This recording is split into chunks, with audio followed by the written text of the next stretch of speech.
Tillier et Pascal Hannequin, il fut d'abord implanté sur le site de la Clinique Générale, puis le service évoluant s'est installé sur le site du Périclès, non loin du centre hospitalier d'Annecy, en novembre 2007. Le parc du SINA se compose de 2 caméras hybrides TEM-TDM, tomographe à émission monophotonique couplée avec un scanner, et d'une caméra hybride TEP-TDM, temps de vol, tomographe à émission de positons couplée elle aussi avec un scanner. La principale application de la TEP clinique est l'imagerie corps entier en oncologie. Cette caméra a de particulier qu'elle est dédiée aux émetteurs de positons. Le positon, l'antiparticule de l'électron. L'antimatière au service de la médecine. La médecine nucléaire est une spécialité médicale dont le but est de visualiser un organe après injection au patient d'une solution radioactive. L'imagerie TEP utilise des radioisotopes caractérisés par un excès de protons qui se désintègrent vers un état stable. Le proton excédentaire se transforme en neutron en émettant un positon, l'antiparticule associée à l'électron, ainsi qu'un neutrino. La molécule vectrice la plus couramment utilisée pour ce type d'examen est un sucre, un analogue du glucose, dont un des groupements hydroxyle, le groupement OH, a été remplacé par une molécule de fluor 18. Le produit radiopharmaceutique ainsi formé s'appelle le fluorodésoxyglucose ou FDG. Il arrive prêt à l'emploi. Cette substance s'accumule dans les tissus qui consomment du glucose, notamment les cellules tumorales, et le rayonnement qu'elle émet permet de localiser anatomiquement les anomalies. Compte tenu de sa courte période radioactive, 110 minutes, le fluor 18 nous est livré en moyenne 2 fois par jour par la société 3A.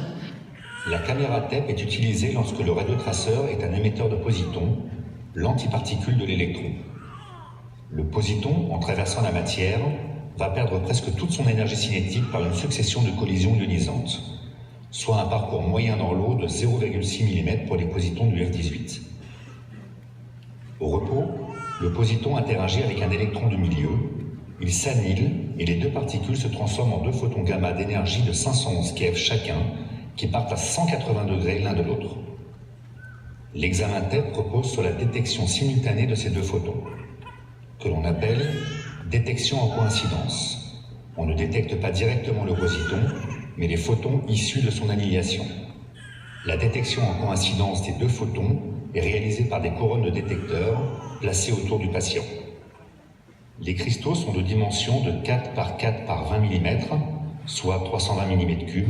Il y a 169 cristaux par bloc couplés à 4 tubes photomultiplicateurs, 40 blocs par anneau et 4 anneaux, ce qui fait un total de 27 040 éléments de détection. Le temps de vol des cristaux d'oxyorthosilicate de lutécium est de 540 picosecondes, soit une précision de localisation spatiale de plus ou moins 8,1 cm. Le champ de vue axial de notre TEP horizon est de 22,1 cm et produit simultanément 109 coupes.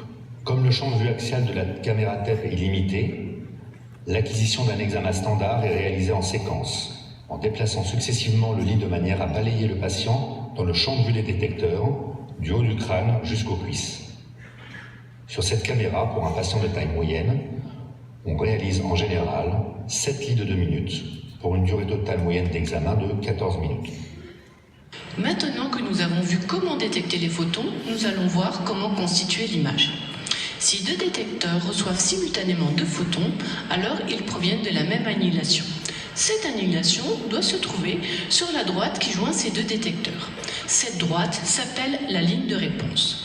Comme les détecteurs sont reliés entre eux par un circuit en coïncidence, cet événement n'est détecté que s'il intervient dans l'intervalle de cette fenêtre de coïncidence, qui est de l'ordre de 4,1 nanosecondes sur notre caméra TEP.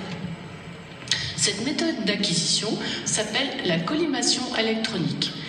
Elle permet de connaître le volume à l'intérieur duquel a lieu l'interaction, mais ne permet pas de positionner l'annihilation sur la ligne de réponse. La ligne de réponse est caractérisée par son angle d'orientation par rapport à l'axe des X, comme sur la figure, donc dans le plan transverse, et par rapport à la distance de cette ligne de réponse au centre de l'anneau, et par rapport à la paire d'anneaux en coïncidence. Le nombre d'événements détectés sur cette ligne de réponse est enregistré dans une matrice de D en fonction de l'angle d'orientation de cette ligne de réponse et de sa distance au centre de l'anneau. Cette matrice s'appelle un sinogramme, et il y a autant de sinogrammes que de paires d'anneaux en coïncidence.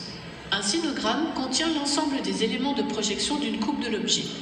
Et la distribution de radioactivité au sein du plan de coupe est déterminée en combinant l'ensemble des informations rangées dans les sinogrammes par reconstruction topographique.